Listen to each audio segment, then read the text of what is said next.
Episodio número 2940.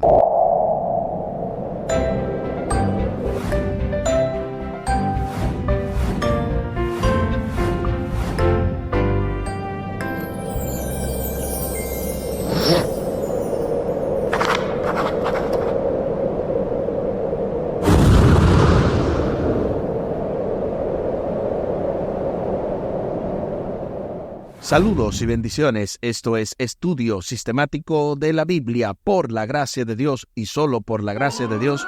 Estamos alcanzando ya este lunes 21 de octubre el Cordero de Dios en el marco de esta lección número 4, Testigos de Cristo como Mesías, con el texto a memorizar de Juan capítulo 3 y el versículo 3. Jesús respondió: te aseguro, el que no nace de nuevo no puede ver el reino de Dios. Juan capítulo 3 y el versículo 3. Durante toda esta semana estamos abordando esta lección maravillosa, la lección número 4, y precisamente hemos mencionado que junto a su servidor está el doctor y pastor Franklin Martí, quien para hoy tiene 2 comentarios. Definitivamente que estamos más que bendecidos porque vamos a tener primero la parte de lo que sería el aporte del sábado-domingo y luego entonces la de hoy propiamente lunes, pero igual en cada uno en su momento. También al final del programa estaremos compartiendo la vía de contacto de este ministerio, Audios de Bendición con Omar Medina. Les invito para que hablemos con nuestro Dios en oración. Buen Dios y eterno Padre, gracias te damos por la oportunidad de estudiar tu palabra. Bendícenos, dirígenos, acompáñanos, oh Dios, para que seas tú el maestro y cada uno de nosotros los alumnos, a fin de poder presentar un buen informe, presentar buenas respuestas, pero más que eso, poder atesorar tu palabra en nuestros corazones, que también podamos compartirla con todo el que nos rodea y que ésta pueda transformar nuestras vidas y la de todo el que pueda estar a nuestro alrededor. Favores que te pedimos y te agradecemos, junto con el perdón de nuestros pecados, en el nombre de Jesús. Amén. Amén. El Cordero de Dios. Los judíos buscaban un Mesías que los librara de Roma. El objetivo del Evangelio de Juan era cambiar su idea acerca del Mesías para que pudieran reconocer en Jesús el cumplimiento de las profecías relativas al Rey venidero. El Mesías no sería un gobernante terrenal.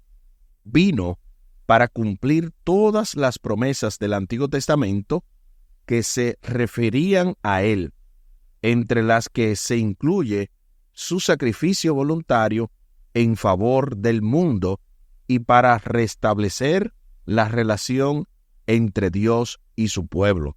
Qué bonita manera de iniciar esta lección en el día de hoy, y yo creo que antes de seguir desarrollando este tema, estamos más que preparados para escuchar el primero de los 2 comentarios teológicos que vamos a escuchar en el día de hoy, y precisamente el pastor y doctor Franklin Martí va a hablar acerca del testimonio de Juan. Bienvenido, pastor y profesor.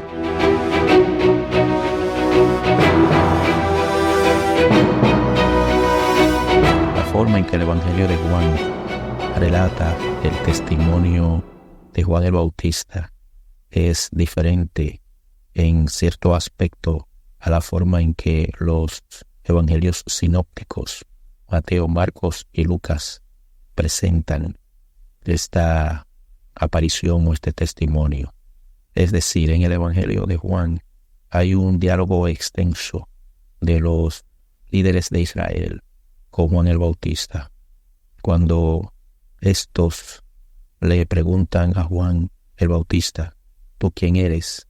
Él, pues, si le preguntaron ¿tú quién eres?, lógicamente debía haber dicho, pues, yo soy Juan el Bautista, o yo soy la voz del que clama en el desierto, como dice el profeta Isaías, como dicen los evangelios sinópticos. Sin embargo, Juan sabe lo que hay en la mente de ellos. Juan sabe que hay una expectativa mesiánica.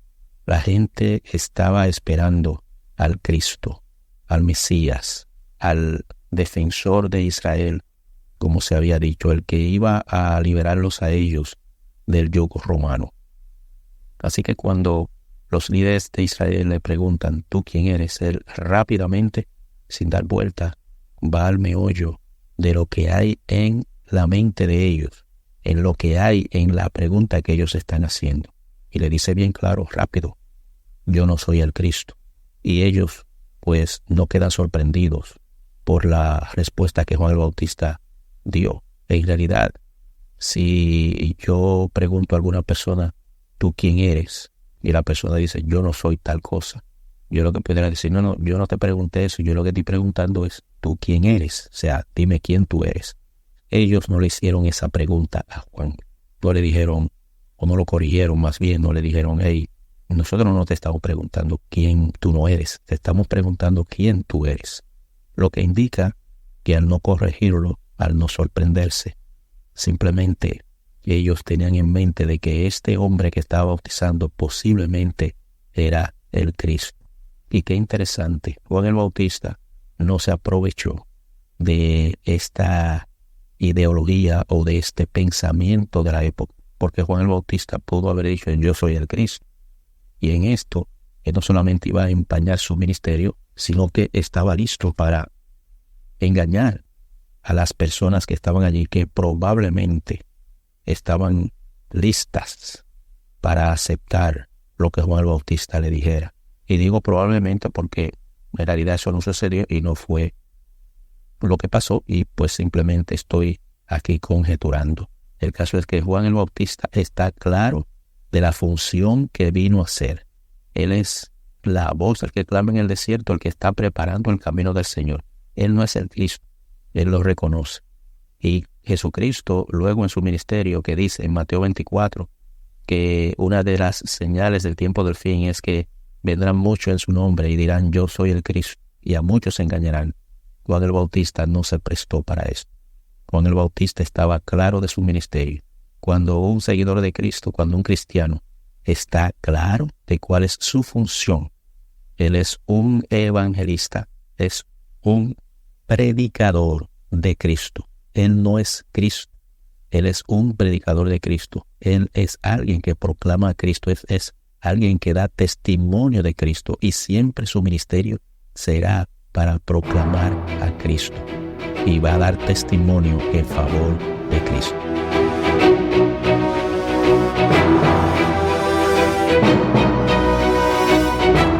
Gloria sea nuestro Dios. Muchísimas gracias, pastor, por este excelente comentario. Este primer comentario yo creo que ya dio las bases para entonces entrar en materia en cuanto precisamente vamos a seguir desarrollando en el día de hoy. Y para eso se nos invita a leer Juan capítulo 1, versículos 29 al 37, y así responder a varias preguntas. Primero, ¿qué anuncio hace Juan el Bautista acerca de Jesús? Segundo, ¿qué imagen utiliza para describirlo y por qué es tan importante para comprender quién era Jesús y cuál sería su misión? Acompáñame a la lectura de la Santa Palabra de Dios. Veamos lo que dice Juan capítulo 1, los versículos del 29 al 37. El siguiente día vio Juan a Jesús que venía a él y dijo, He aquí el Cordero de Dios que quita el pecado del mundo. Este es aquel de quien yo dije, después de mí viene un varón, el cual es antes de mí, porque era primero que yo. Y yo no le conocía, mas para que fuese manifestado a Israel, por esto vine, yo bautizando con agua. También dio Juan testimonio diciendo, vi al Espíritu que descendía del cielo como una paloma y permaneció sobre él. Y yo no le conocía, pero el que me envió a bautizar con agua, a aquel me dijo, sobre quien veas descender el Espíritu y que permanece sobre él, ese es el que bautiza con el Espíritu Santo. Y yo le vi y he dado testimonio de que este es el Hijo de Dios. El día siguiente, otra vez, estaba Juan y 2 de sus discípulos, y mirando a Jesús que andaba por allí, dijo: He aquí el Cordero de Dios. Lo oyeron hablar los 2 discípulos y siguieron a Jesús. Y ahí está lo que dice Juan, capítulo 1, versículos 29 al 37. Ahora sí, respondamos a las preguntas. Primero, ¿qué anuncio hace Juan el Bautista acerca de Jesús? Bueno, aquí él dice directamente: He aquí el Cordero de Dios, que quite el pecado del mundo. Entonces, la siguiente pregunta: ¿qué imagen utiliza para describirlo? ¿Y por qué es tan importante para comprender quién era Jesús y cuál sería su misión? Pues precisamente, volviendo a la idea anterior, cuando él le dice: He aquí el Cordero de Dios, que quite el pecado del mundo, da una descripción panorámica de quién es el que iba a bautizar con el Espíritu Santo, y que precisamente era el Mesías, porque dice claramente el Hijo de Dios. Ahora, sobre lo que sería su misión, no estaba claro para Juan, porque más adelante él pregunta: ¿eres tú el Cristo o hemos de esperar a otro? Y sobre este particular, yo creo que también estamos más que preparados para escuchar el segundo comentario teológico del doctor y pastor Franklin Martí, quien nos va a dar una nueva luz para tener una idea todavía más abundante de este asunto del Cordero de Dios. Bienvenido, pastor y profesor.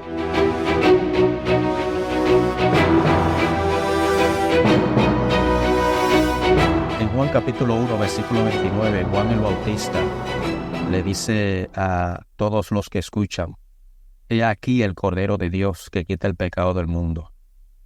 Con esta pronunciación, Juan el Bautista, por inspiración celestial, está contestando una pregunta que se hizo en el Antiguo Testamento, específicamente en Génesis capítulo 22, el versículo 7. Como sabemos, en Génesis 22, Juan le pide a Abraham que vaya a sacrificar a su único hijo Isaac, o a su hijo predilecto, porque ya él tenía un hijo que era Ismael, al hijo elegido. Y cuando Abraham está subiendo con Isaac al monte Moria para sacrificarlo, Isaac se da cuenta de que algo hacía falta. Ellos tienen la leña, tienen el fuego, tienen el cuchillo, pero falta el cordero para el holocausto. Así que Isaac pregunta: Padre, aquí tenemos todo para el sacrificio, pero falta una sola cosa. Claro, yo estoy parafraseando. ¿Dónde está el cordero para el holocausto? Esa es la pregunta. ¿Dónde está el cordero para el holocausto? Génesis capítulo 22, versículo 7. Mientras Isaac pregunta: ¿dónde está el cordero para el holocausto? Juan el Bautista contesta: He aquí el Cordero de Dios que quita el pecado del mundo. Mientras en Génesis 22, 7, en el Antiguo Testamento, por supuesto, se hace la pregunta: ¿dónde está el Cordero? Que en Juan 1:29, en el Nuevo Testamento, se contesta: He aquí el Cordero de Dios que quita el pecado del mundo, refiriéndose a Jesucristo. Claro está, en Génesis 22:8, Abraham dice: Dios proveerá de cordero para el holocausto. Y si seguimos leyendo más adelante en el mismo capítulo, vamos a ver que apareció allí un animal que Abraham pudo verlo y sacrificarlo en lugar de su hijo. Sin embargo, cuando Abraham dijo: Dios proveerá de cordero, Abraham estaba mirando más hacia allá, estaba mirando más adelante del acontecimiento del momento. Estaba viendo por inspiración divina de que Dios iba a proveer un sustituto para su hijo. Isaac no necesitaba a un animal para que lo sustituyera para morir por él.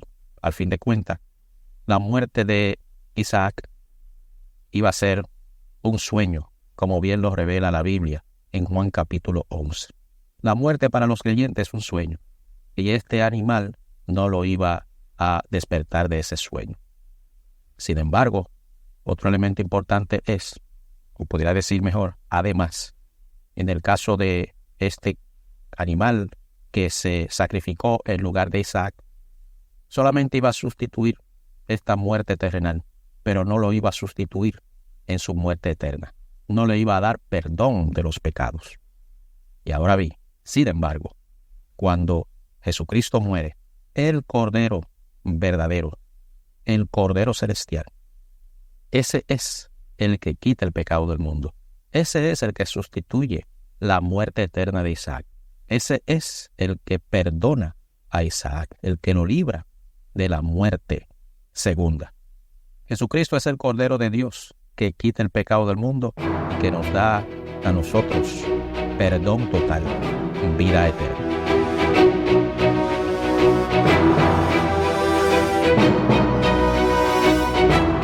Alabado sea el Señor. 1000 veces gloria a Dios. Escuché clarito que dijeron amén. Así hubiese dicho Mar, porque tremendo comentario. Y yo no le dije el título a propósito, porque es una de las cosas que voy a resaltar. El título de ese comentario fue Respondiendo la pregunta de Isaac. Noten que Isaac hace la pregunta en Génesis capítulo 22, versículo 7. Aquí está la leña y está los preparativos para el holocausto, pero ¿dónde está el cordero? Padre mío, se lo dice a Abraham, y Abraham le responde que el Señor proveerá, pero Abraham estaba viendo, como bien mencionó el pastor aquí, a siglos después, cómo Jesús iba a ser ese cordero. Y cuando Juan dice, he aquí el Cordero de Dios que quita el pecado del mundo, es una respuesta a la pregunta de Isaac cuando le dice, ¿dónde está el Cordero? ¿Dónde está? He aquí. He aquí, ¿dónde está? Así que muy interesante, pastor, esta declaración y esta conexión directa que precisamente indica que la misión de Jesús era rescatar como cordero, como siervo sufriente a la humanidad. La declaración del Bautista acerca de Jesús como Cordero de Dios apoya el propósito del Evangelio de Juan, que es proveer una comprensión renovada de la naturaleza y la obra del Mesías. Jesús era la realidad representada por el sistema sacrificial que se remonta a la promesa del Redentor expresada por primera vez en Génesis capítulo 3 y el versículo 15. Ustedes recordarán este hermoso texto que habla de que la simiente de la mujer aplastaría la cabeza de la serpiente, aunque obviamente la serpiente la heriría en el calcañar o en el talón. Así que ahí hay un cumplimiento directo. Y a propósito, acerca de esto de cumplimientos, pues veamos una cita que se encuentra dentro del libro El deseado de todas las gentes, y específicamente dentro del capítulo 14, hemos hallado al Mesías. Noten lo que dice esta poderosa cita. Cuando en ocasión del bautismo de Jesús, Juan le señaló como el Cordero de Dios, una nueva luz resplandeció sobre la obra del Mesías. La mente del profeta fue dirigida a las palabras de Isaías, como cordero fue llevado al matadero. Eso se encuentra en Isaías capítulo 53, versículo 7, y toda la cita en el libro El deseado de todas las gentes, dentro del capítulo 14, hemos hallado al Mesías. Y no podemos avanzar sin al menos decir que esto es otro cumplimiento. Cuando él dice como cordero fue llevado al matadero, o cuando Isaías dice esto, Juan entonces lo retoma y es una especie de cumplimiento cuando se ve que Jesús fue ese cordero que fue llevado al matadero, ese Cordero de Dios que quita el pecado del mundo. A continuación se nos invita a leer Marcos capítulo 10, versículo 45, Romanos capítulo 5, versículo 6, y Primera de Pedro capítulo 2, versículo 24, para responder a la pregunta, ¿cómo nos ayudan estos versículos a entender el papel de Jesús como el Cordero de Dios? Acompáñame una vez más a la santa palabra de Dios. Primero veamos lo que dice Marcos capítulo 10 y el versículo 45. Porque el Hijo del Hombre no vino para ser servido, sino para servir y para dar su vida en rescate por muchos. Ahí está lo que dice Marcos capítulo 10 y el versículo 45. Ahora veamos lo que dice Romanos 5:6. Porque Cristo, cuando aún éramos débiles, a su tiempo murió por los impíos. Ahí está lo que dice Romanos capítulo 5 y el versículo 6. Ahora veamos, por último en esta lista, Primera de Pedro capítulo 2 y el versículo 24. Quien llevó él mismo nuestros pecados en su cuerpo sobre el madero, para que nosotros, estando muertos a los pecados, vivamos a la justicia, y por cuya herida fuisteis sanados. Primera de Pedro capítulo 2 y el versículo 24. Ahora sí, respondamos a la pregunta, ¿cómo nos ayudan estos versículos a entender el papel de Jesús como el Cordero de Dios? Bueno, Marcos da una declaración impactante donde Jesús mismo establece que Él no vino para ser servido, sino para servir y para dar su vida. Romanos añade que Él, aun cuando éramos débiles, a su tiempo murió por los impíos. Y Primera de Pedro completa la idea diciendo que Él mismo llevó nuestros pecados sobre el madero, y que estando muertos en nuestros pecados, podamos vivir en su justicia, y por su llaga o por su herida fuisteis sanados. Una declaración directa de también Isaías capítulo 53, hablando acerca del Mesías. Así que todos estos versículos complementan la idea de que Jesús es el Cordero de Dios que quita el pecado del mundo. Aunque Juan el Bautista necesitaba sin duda conocer más acerca del ministerio de Jesús, estaba seguro de que el Señor era el Mesías prometido, a aquel que había venido en cumplimiento de la profecía. Considera el título Cordero de Dios, dado a Jesús, y se hace entonces la pregunta final: ¿qué imágenes trae a tu mente y cómo te ayudaría su vinculación en el sistema sacrificial del Antiguo Testamento a apreciar el elevado costo de nuestra salvación? Bueno, cuando yo pienso en ese título dado a Jesús, cuando yo me imagino todo lo que Él sufrió, su muerte, todo su sacrificio, toda su vergüenza, cómo Él fue muerto y desnudado ante el cielo y la tierra, todo eso que Jesucristo hizo, y vivir una vida perfecta y estar intercediendo por nosotros, o sea, el costo de nuestra salvación es tan caro que no podemos pagarlo, que no puede ser pagado por ningún ser humano. Y es por eso que Jesús murió por nosotros, para regalarnos aquello que nosotros de ninguna manera podemos comprar. Por lo tanto, lo único que podemos hacer es agradecerle, viviendo una vida consagrada a nuestro Dios. Aquí el tiempo se acabó.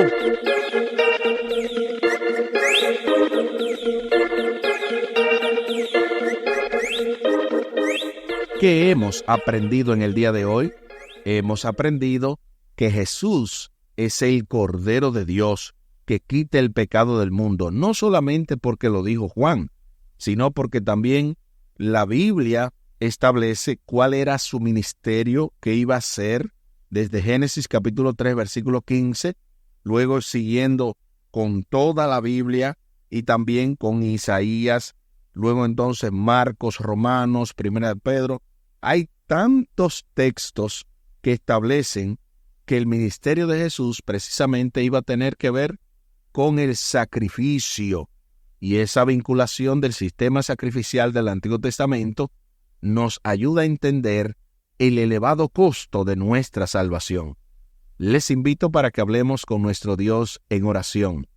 Buen Dios y eterno Padre, gracias te damos por la oportunidad de estudiar tu palabra.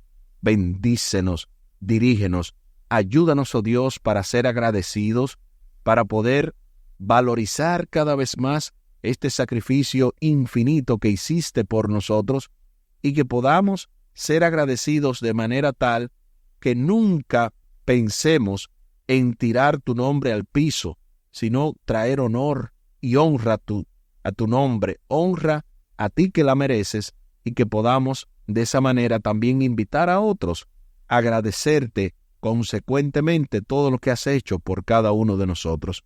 Favores que te pedimos y te agradecemos por los méritos sagrados de Cristo Jesús. Amén. Amén. Espere con la ayuda de nuestro Dios para este martes 22 de octubre, los 2 discípulos de Juan. Esto se va poniendo más interesante en el marco de esta lección número 4, Testigos de Cristo como Mesías, con el texto a memorizar de Juan capítulo 3 y el versículo 3. Jesús respondió: te aseguro, el que no nace de nuevo